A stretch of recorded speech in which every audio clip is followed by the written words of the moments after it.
Hi, I'm Kayla with WTI. Are you looking for a nice, sleek, and protective case for your iPhone 13 Pro Max? Then you have found it.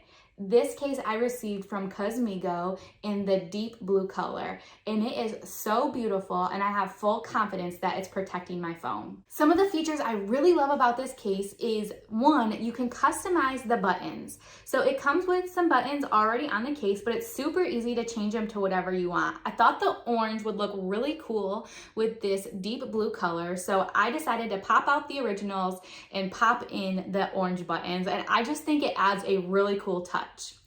The case itself is extremely smooth, but not slippery, which is key. So when you're holding your phone, it's not sliding out of your hand, it's in there really nice and safe.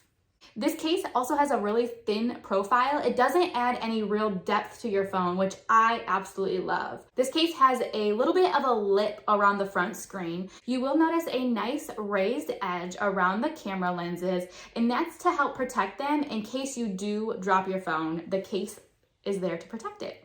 This is a MagSafe case, so it adheres very strongly to your phone. It's also compatible with other MagSafe accessories, so I don't have to remove my case when it's time to charge the phone. And for other accessories, they still pop on and pop off just like I need them to with this case. So if you have an iPhone 13 Pro Max, definitely check out this case from Cuzmigo. I recommend the deep blue color, but that's just my point of view.